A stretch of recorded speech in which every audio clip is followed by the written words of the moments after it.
देश भर की महिलाओं को गुस्से और गम की भावना से भर देगी। ये जो खबर है ये पुरुषों के लिए तो है ही, जो इस समाज को, इस व्यवस्था को चला रहे हैं, सरकार को चला रहे हैं, उनके लिए तो है ही, लेकिन इस देश की महिलाओं के लिए भी है।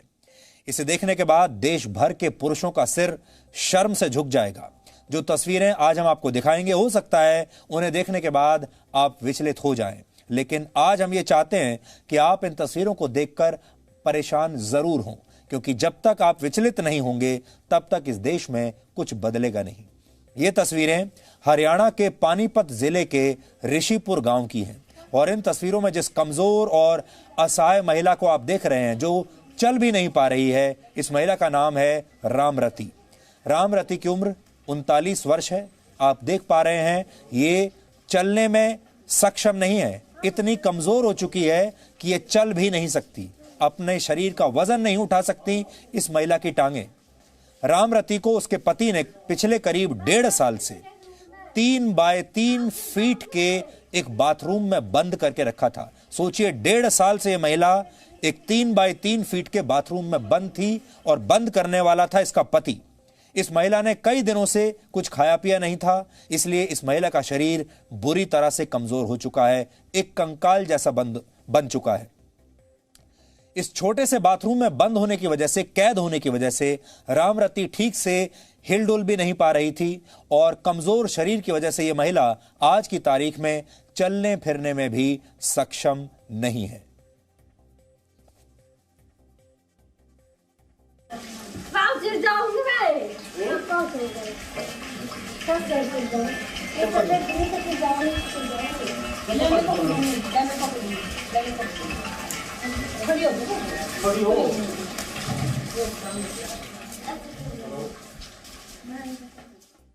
इस महिला के पति का नाम है नरेश। नरेश और रामरती की शादी 20 साल पहले हुई थी, लेकिन उसके पति ने 20 वर्ष पुराने इस रिश्ते का क्या सिला दिया, यह आप खुद इन तस्वीरों में देख सकते हैं। पानीपत जिले की पुलिस को किसी ने इस महिला की स्थिति के बारे में सूचना दी। 1 हफ्ता पहले जब पुलिस की टीम रामरती को बचाने के लिए पहुंची, तो क्या आप जानते हैं कि उस समय रामरती का पति क्या कर रहा था? वो उस समय बड़े आराम से पड़ोस के अपने दोस्तों के साथ ताश खेल रहा था। यानी अपनी पत्नी को जिंदा लाश में बदलने वाले पति को जरा भी शर्म नहीं थी, इस बात का कोई दुख नहीं था और वो बहुत आराम से अपना जीवन जी रहा था, मनोरंजन कर रहा था, घूम फिर रहा था, दोस्तों के साथ ताश खेल रहा था, जबकि उसकी पत्नी एक 3 बाय 3 फीट के बाथरूम में कैद थी।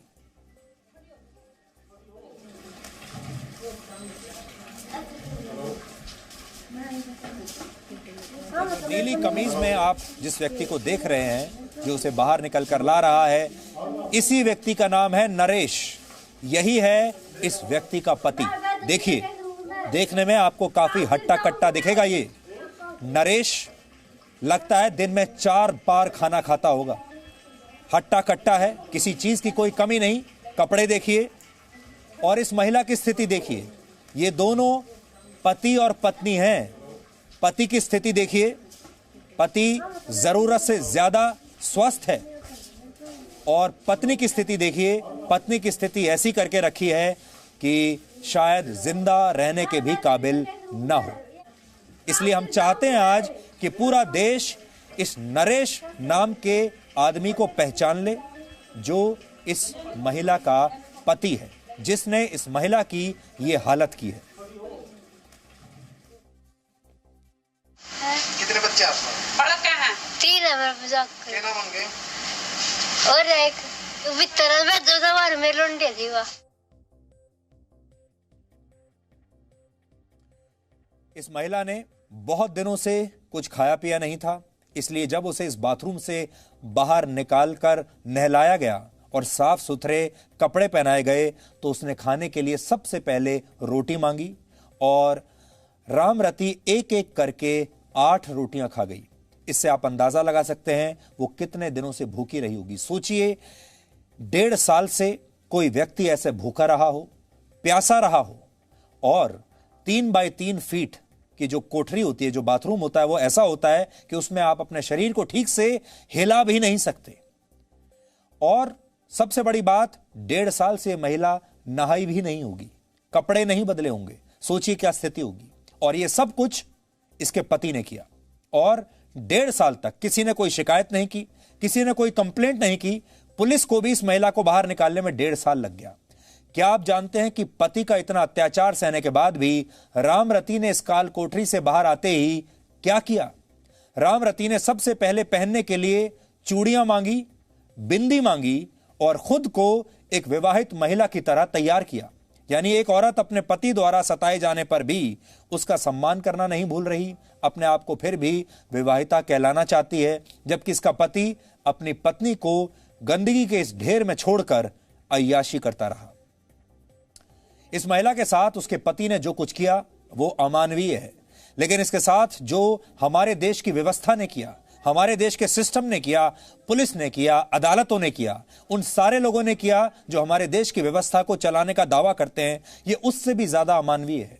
पुलिस ने इस महिला के पति को घरेलू हिंसा के आरोप में गिरफ्तार तो किया, लेकिन उसे अगले दिन ही जमानत मिल गई। अब आप सोचिए, जिस आदमी ने अपनी पत्नी को 1.5 साल तक 3 बाय 3 फीट के टॉयलेट में बंद करके रखा, वो पति जेल से बाहर आने के बाद, वो भी सिर्फ 24 घंटे में, अब अपनी पत्नी की क्या हालत करेगा? और अब इस महिला को इस पति से, इस दरिंदे से कौन बचाएगा? यह हमारे समाज का वो पहलू है जिस पर कोई बात नहीं करता।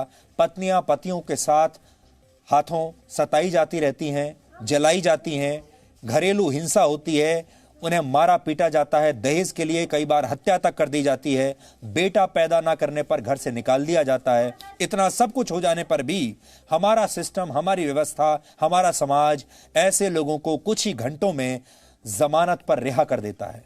यह घटना पानीपत की है, हरियाणा के पानीपत की, जो हमारे देश की संसद से सिर्फ 91 किलोमीटर दूर है, 91 किलोमीटर्स। आप संसद में बैठकर कितने भी कानून बनाइए, महिलाओं के उत्थान के लिए कुछ भी योजना बनाइए, वो योजना 100 किलोमीटर दूर जाते ही हांफने लगती है। लेकिन पानीपत की इस घटना ने आज देश के नेताओं और देश की व्यवस्था चलाने वाले लोगों को भी पानी पानी कर दिया है। रामरती के, यानी इस महिला के 3 बच्चे हैं, जिनमें 2 बेटे और 1 बेटी है।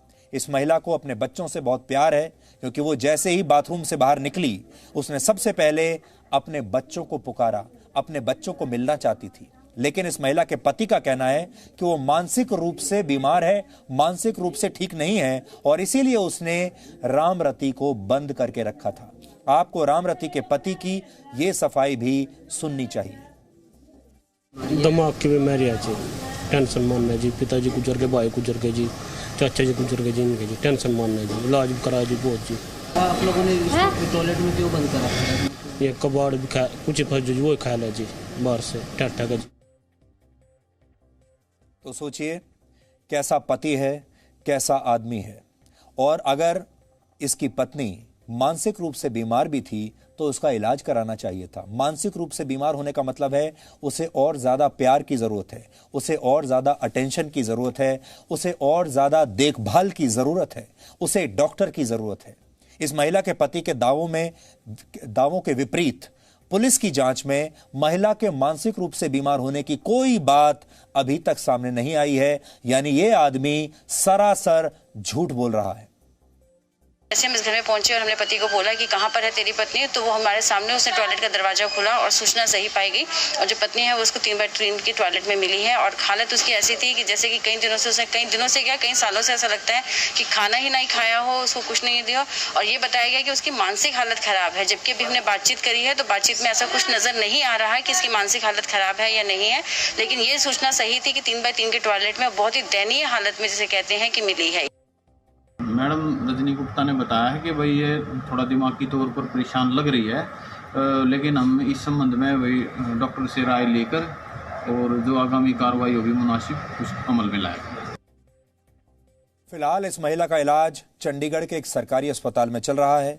इस महिला के घर में उसकी बुजुर्ग मां के अलावा कोई और नहीं है, इसलिए सवाल ये उठता है कि इलाज कराने के बाद ये महिला कहां जाएगी? क्या इसका पति इसे अपने घर में रखेगा?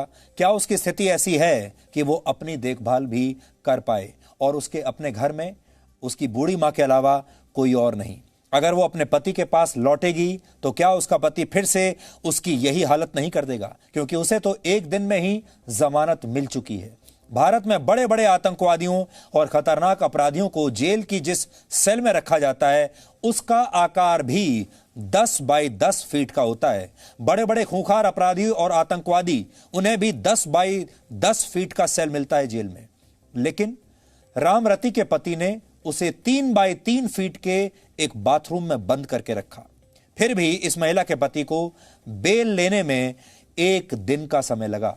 हमें लगता है यह न्याय नहीं है और ऐसी घटनाएं न्याय व्यवस्था पर, अदालतों पर, पुलिस पर, हमारे देश की व्यवस्था पर जो थोड़ा बहुत भरोसा बाकी भी है उसे भी कमजोर कर देती हैं। इसलिए इस देश की जितनी अदालतें आज सुन रही हैं, हमें देख रही हैं, उन्हें सोचना चाहिए कि क्या वाकई इस महिला के साथ न्याय हुआ है। जितने भी वो लोग देख रहे हैं जो व्यवस्था में कोई ना कोई अहम रोल निभाते हैं, क्या वो ये मानेंगे कि इस महिला के साथ न्याय हुआ है और आगे भी होगा? एक आदमी असल में तब नहीं हारता जब उसके साथ इस प्रकार की कोई हिंसा होती है, बल्कि वो तब हारता है जब सिस्टम उसे निराश कर देता है। अब देश भर की अदालतों और मीडिया को भी यह सोचना होगा कि गैर जरूरी विवादों पर अपनी ऊर्जा खर्च की जाए या रामरती जैसी महिलाओं को न्याय दिलाया जाए। आज हम आपसे भी यही पूछना चाहते हैं, आप भी यही सोचिएगा, क्या ये खबर नहीं है? क्या ये न्यूज़ नहीं है? क्या इस खबर पर चिल्लाने की ज़रूरत नहीं है? क्या इस खबर पर स्टूडियो में बड़ी बड़ी बहस करने की आवश्यकता नहीं है? क्या ये खबर देश की असली समस्या नहीं है? क्या हमें रामरती की मदद नहीं करनी चाहिए? हमें लगता है इस देश का सबसे महत्वपूर्ण मुद्दा ये है, लेकिन इसके बारे में कोई बात नहीं कर रहा।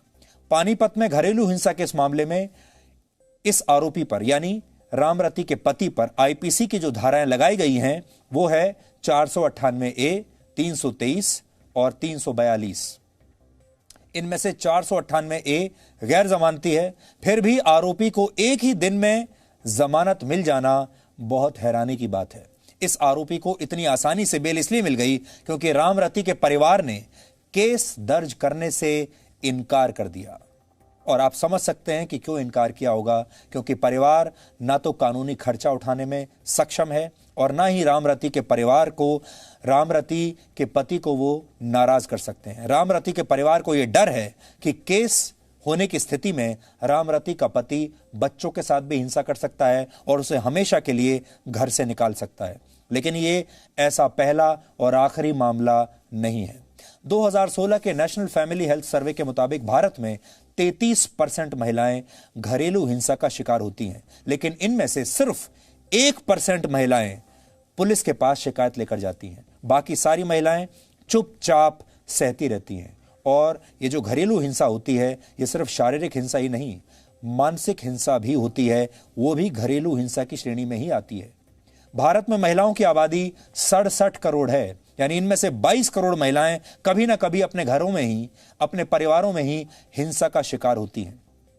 लेकिन इनमें से 22 करोड़ में से सिर्फ 22 लाख महिलाएं ही बाहर जाकर खुलकर पुलिस से या व्यवस्था में, सरकार में इसकी शिकायत कर पाती हैं। आप भी अगर आप आज हमें देख रहे हैं तो सोचिए, आप में से बहुत सारी महिलाएं जो इस समय हमें देख रही हैं, आपके साथ भी शारीरिक या मानसिक रूप से कभी कोई ना कोई हिंसा जरूर हुई होगी, अत्याचार जरूर हुआ होगा। और हो सकता है उस समय आपने पूरे परिवार को एक रखने की दृष्टि से यह फैसला लिया हो कि आप चुप रहेंगी। नेशनल फैमिली हेल्थ सर्वे के सर्वे में यह पता चला कि भारत में हर तीसरी महिला 15 साल की उम्र आते आते किसी न किसी प्रकार की हिंसा का शिकार हो चुकी होती है। कोरोना काल में पूरा देश भले ही लॉकडाउन में चला गया था, लेकिन आपको जानकर हैरानी होगी कि भारत में महिलाओं के खिलाफ होने वाले हिंसा के मामले इस दौरान और बढ़ गए थे, कम नहीं हुए थे। इस साल मार्च और मई के महीनों के बीच जब देश में लॉकडाउन था, यानी सारे पुरुष अपने घरों में थे, घरेलू हिंसा के 3 लाख से ज्यादा मामले दर्ज किए गए। ये पिछले 10 साल में इसी अवधि के दौरान दर्ज किए गए सबसे ज्यादा मामले हैं। भारत में घरेलू हिंसा का शिकार होने वाली 86% महिलाएं मदद मांगती ही नहीं है, किसी को बताती ही नहीं है, इसे परिवार का निजी मामला मानकर अपने दिल में रखती हैं। और 77% को इस हिंसा का जिक्र तक किसी से करती नहीं। महिलाएं जिक्र करके करेंगी भी क्या, क्योंकि हमारा सिस्टम आरोपियों को बेल देने में एक दिन का समय भी लगाता नहीं और जमानत पर बाहर आकर हिंसा करने वाले पुरुष कई बार इससे भी ज्यादा हिंसक हो जाते हैं। इससे आप अंदाजा लगा सकते हैं कि महिलाओं को न्याय दिलाने के मामले में हमारा सिस्टम, हमारी व्यवस्था राम रति के शरीर से भी कहीं ज्यादा कमजोर है। नेशनल क्राइम रिकॉर्ड्स ब्यूरो की एक रिपोर्ट के मुताबिक वर्ष 2018 में दहेज उत्पीड़न के मामलों में सजा मिलने की दर सिर्फ 13% है, यानी 87% आरोपी दहेज के मामलों में आसानी से बरी हो जाते हैं या उन्हें समय पर सजा नहीं मिलती। राम रति की कहानी आज हमने आपको इसलिए दिखाई क्योंकि यह सिर्फ एक महिला की कहानी नहीं है, बल्कि भारत में हर तीसरी महिला राम रति जैसा जीवन ही बिता रही है। चाहे वो किसी को बाहर बताती हो या ना बताती हो, यह अलग बात है। फर्क सिर्फ इतना है कि राम रति को उसके पति ने 3 बाय 3 फीट की एक काल कोठरी में बंद करके रखा था, जबकि हिंसा का शिकार ज्यादातर महिलाएं जिन घरों में रहती हैं, हो सकता है वहां कमरों का और घरों का जो आकार है इससे ज्यादा बड़ा हो। क्या फर्क पड़ता है 3 बाय 3 फीट हो या 30 बाय 30 फीट? वहां रहने वाले लोगों के दिल इससे भी छोटे और इससे भी ज्यादा अंधेरे से भरे हुए होते हैं। इसलिए इस मामले पर जागरूक होने की जरूरत है। अगर आपको अपने आसपास कोई ऐसा परिवार दिखता है, घर दिखता है जहां किसी महिला पर ऐसा ही अत्याचार हो रहा है, तो चुप मत बैठिए, उस महिला की मदद कीजिए, पुलिस तक पहुंचिए, व्यवस्था तक पहुंचिए और उसे न्याय दिलवाइए। और अगर आपके अपने घर में यह हो रहा है तो फिर हमें आपसे कुछ कहने की जरूरत ही नहीं है। इसलिए सारी महिलाओं को जागरूक होने की जरूरत है, सारे पुरुषों को भी जागरूक होने की जरूरत है। और सबसे बड़ी बात यह कि हमारे देश में परिवारों में जो युवा हैं, यानी इन महिलाओं के जो बच्चे हैं, वो एक बहुत महत्वपूर्ण भूमिका इस पूरे मामले में निभा सकते हैं। इसके बारे में आज अपने परिवार में आप बात जरूर कीजिएगा।